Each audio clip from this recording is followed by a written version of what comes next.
ñaaw ji fi amoon barki démb Sénégal yëpp ñu ngi koy ñaawlu département Dagana yëpp ñu ngi koy ñaawlu Richard-Toll ñu ngi koy ñaawlu ndax yaakaar naa ne booy agressé booy wut xaalis da ngay dem feneen fudul hôpital hôpital du place wutukaay xaalis hôpital ay malade ñoo fi nekk di faju hôpital xaalis bi ñu fiy dajale dañ koy delloowaat ci malade yi ak ci population bi ndax li ñuy dajale si xaalis koppar yi moom la ñuy jëndee waa réactif moom la ñuy jëndee médicament moom la ñuy jëndee appareil di ko pour population bi gis seen bopp suñu ñëwee di dajji kees fekk fa ay jigéen kees ak facturation ñaari jigéen ñi fekk ñu ngi nii taxaw dañuy ay jigéen ñu jàmbaar dañuy jigéen ñu tiit de sa fit waaw dañoo tiit de sa fit mais bu du woon loolu kenn waxatu ko fu ñuy tëdd la ñuy dee ndax xam ne jigéen nga tiim ko ak mitrailleuse ak ay pistolet kabule wu sa kanam masqué wu ba mu tiim ko di ko laaj xaalis kooku ku mu doon keneen mën nga fa sax dee foofu ndax nit ñi kenn wératul jógee fa dem urgence buy SAI foo xam ne ay malade yu sonn ñoo fa nekk nga dem di pamte médecin de garde bi ba mu am ay blessure looloo tax teewu fi tey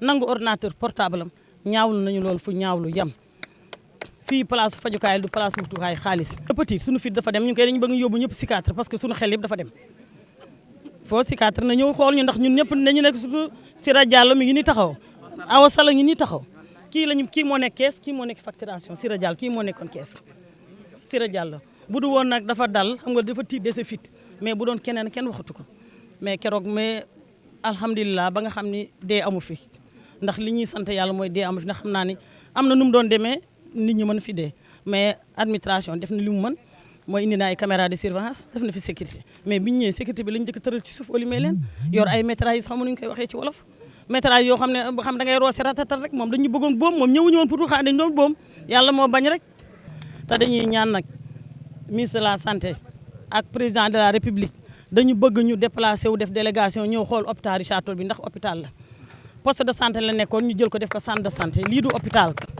ñun suñu bakkan mi ngi si xottu gerte suba suñu xëyee ñu ngi naan duñu dellu si bâtiment yi 1950 la woon ba léegi yaa ngi xalaat bâtiment yi ndax du màbb sa kaw yaa ngi xalaat tam frontière bi nekk suñu gannaaw muy Mauritanie si gannaaw hôpital dex moo fi nekk bu ngeen bëggee ngeen vérifier ko da ngay tëb si hôpital bi dugg boo génnee jaar dex gi dem Mauritanie kon nekkuñu en sécurité te buñu nee Richard-Toll ni compagnie sucrière buñu nee Richard-Toll ni Dollima buñu nee Richard-Toll ni Waaf entreprise boo xam ne seen i ginjaa ay entreprise yu fi nekk Richard-Toll mérito wul bii hôpital Richard-Toll mérito wul biir hôpital nañu defaral hôpital bee defal niveau 2 docteur wax na ko léegi bu ngeen vérifier seen chiffre d'affaires yi daa ngeen xam ne ñun weesu nañu niveau 1 hôpital boo xam ne nekkuñu en sécurité nañu dimbale ngir yàlla ministre de la santé wallul sa ay njaboot la ñu sonn nañu ñu ngi dem ba di ñu agressé di ñu tiim ak ay mitrailleuses ñuy ay jigéen néew doole ay médecins yu jóg bàyyi seen lépp pour faj rek moo leen tax a jóg.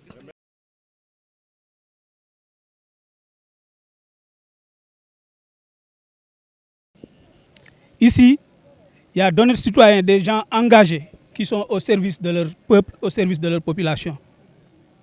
C'est pourquoi ils ont trouvé ces gens-là ici la nuit. Et très tard dans la nuit, 3 heures du matin, tout le monde est en train de dormir chez lui. Et il y a eu des volontaires, des bénévoles qui sont là, qui se sacrifient et qui se donnent corps et âme pour être au service de ces populations-là. Et des lâches ont passé par le mur pour venir les agresser, les malmener, les torturer, espérant peut-être, parce qu'on ne connaît pas encore leur mobile. Hein. Nous espérons tout simplement qu'ils étaient venus pour de l'argent, mais nous ne connaissons pas encore leur mobile. Mais leur acte est un acte de lâcheté. Ils ont attaqué des hommes pas armés, des hommes dans un milieu pacifique. L'hôpital, par excellence, est un milieu pacifique. C'est une action qui a été très bien planifiée. Une dizaine, voire une vingtaine de personnes avec des armes qui viennent, qui défoncent des portes, qui s'attaquent à des gens, ça a été très bien planifié. Et heureusement qu'il n'y a pas eu mort d'homme. Il n'y a pas eu que le personnel médical qui est agressé. Là où ils ont fait l'effraction, c'était au service des urgences. Tout le monde sait qu'un service des urgences, c'est un service qui fonctionne 24 heures sur 24. Parce que 24 heures sur 24, il y a des malades qui arrivent et qui sont hospitalisés. Ils auraient dû tuer un personnel médical, mais ils auraient dû également tuer des gens qui ont fui la mort chez eux pour venir trouver un refuge ici. Ils viennent les traquer jusque dans leur dernier retranchement. Donc, on est dans la même galère, on est dans le même bateau. Ce n'est même pas une structure hospitalière, excusez-moi du mot. Ce n'est pas une structure hospitalière. Et moi, je dis même que ce n'est même pas un centre de santé digne de ce nom. C'est une structure qui a été construite en 1957 Et ce n'était pas pour abriter un centre de santé, c'était même pas pour abriter un poste de santé, c'était un service de maladies de grandes endémies. Dans le temps, il y avait la bilharziose, il y avait la trypanosomiase, ce service servait à ça. Après, ça a été érigé en poste de santé. De poste de santé, il passe en centre de santé. De centre de santé, il est passé en EPS de niveau 1. Et je vous dis ici que nos activités dépassent même des activités d'EPS de niveau 2. Je parle sous le contrôle de tous les camarades qui sont là. Et on est dans des structures qui datent de 1950. Tout ce qui a été fait est fait sur fonds propres. Et on fait du neuf avec du vieux. Ces bâtiments que vous voyez là, qui donnent l'impression de neuf, c'est juste la peinture. Mais c'est des bâtiments qui menacent d'écroulement.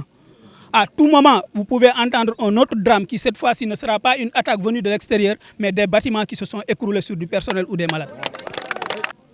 Nous exigeons la construction d'un hôpital de niveau 2 digne de ce nom ici à Richard Toll.